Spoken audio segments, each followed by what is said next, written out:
Salut tout le monde. Je suis sous la serre là, ça cogne, hein.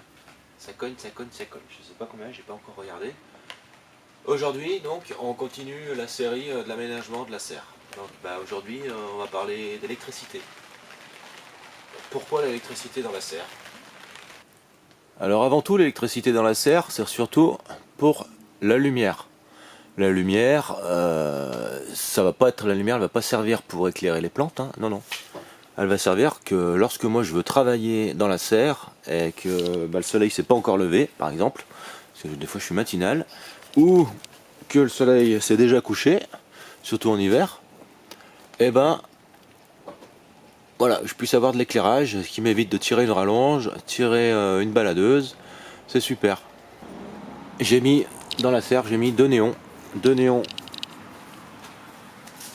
Donc en fait c'est pas des néons, hein, c'est des réglettes LED. Alors là on est en contre-jour. Donc c'est pas des néons, c'est des réglettes LED de 16 watts chacune. Donc je les ai répartis, donc un coup d'un côté, un coup de l'autre, qui font à peu près 700 lumens, 1700 lumens. Donc les lumens, ça correspond à la luminosité qu'elle développe. Donc bien souvent, quand vous achetez une ampoule, vous verrez, c'est marqué LM. Une ampoule de base LED ou économie d'énergie, c'est autour de 800 lumens. Bon, ça va bien pour un petit placard comme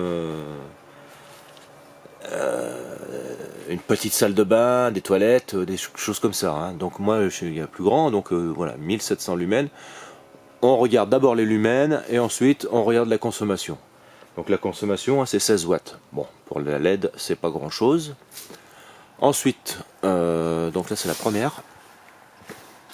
Hop, voilà la deuxième. Ça, c'est la deuxième. Voilà. Ensuite, j'ai mis des prises aussi. Donc, on a les interrupteurs, bien sûr.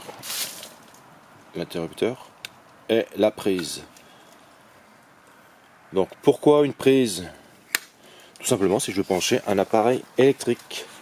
Donc déjà, moi, il y a quelque chose que je branche assez régulièrement, c'est le chargeur de la caméra. Donc déjà, ça va me servir à ça.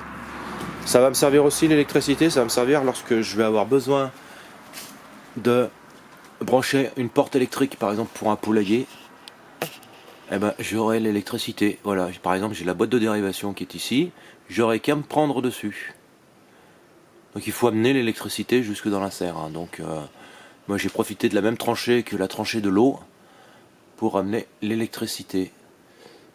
Donc vu que nous sommes dans un milieu humide, hein, la serre à l'intérieur c'est humide, hein.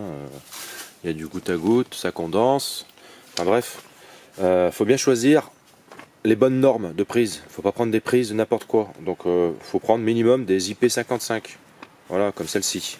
Ça c'est des IP55, donc ils sont protégés. Donc IP55, IP c'est la norme, 55 donc c'est deux chiffres qui veulent dire quelque chose. Le premier chiffre par exemple, ça veut dire qu'il s'est protégé contre les poussières. Donc protégé contre les poussières mais pas contre les dépôts nuisibles. Le 5, le premier 5, pas contre les dépôts nuisibles. C'est-à-dire que c'est protégé contre la poussière, hein. Voilà.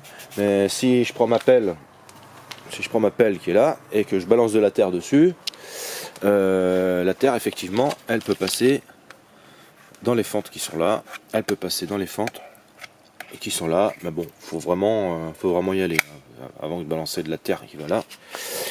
Et le deuxième 5, c'est protégé contre les jets d'eau de toute direction à la lance. C'est-à-dire, on voit bien là, voilà, si celui-là il démarre, hein, bon là il est en position ouverte parce que l'eau est coupée, et hop, imaginons, on l'ouvre et on oublie de... Ça arrive, hein, des fois les tuyaux ils pètent, les tuyaux ils sautent, ça peut partir dans tous les sens, hein. Donc là au moins on est protégé de l'eau, on est protégé de la poussière. Et pour les lampes c'est pareil. Alors celles-là elles sont en IP65. C'est quasiment pareil que la 55. C'est le premier chiffre qui change, du 5 on passe au 6. Là ça veut dire que si je balance des coups de pelle, pas des coups de pelle, des coups de terre avec ma pelle, Ça craint absolument rien, c'est pratiquement super étanche. Voilà. Bon, par contre, c'est pas à immerger dans l'eau, hein. C'est à immerger dans l'eau, ça sera un IP supérieur encore. Voilà. Après, les petits tableaux pour se renseigner les IP, on trouve ça sur internet. Il suffit de taper sur votre moteur de recherche IP renseignements, vous verrez norme IP. Enfin, voilà, vous trouverez plein de renseignements.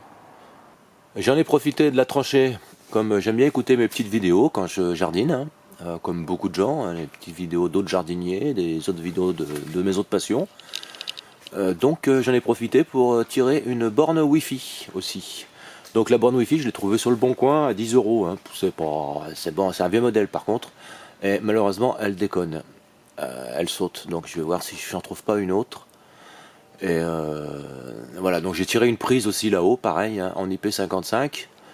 Elle est protégée. Donc ça c'est la sortie de la maison, la tranchée.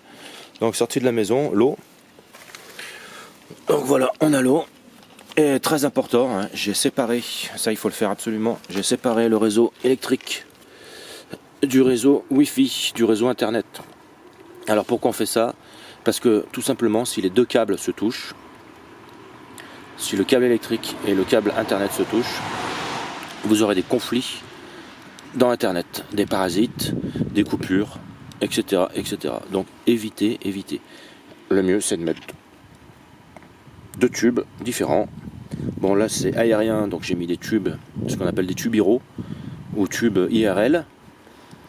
Et en terre, j'ai mis de la gaine cannelée. Donc voilà, donc si cette petite vidéo vous a plu, hein, ben, likez, abonnez-vous, partagez. Et si vous avez des questions, n'hésitez pas.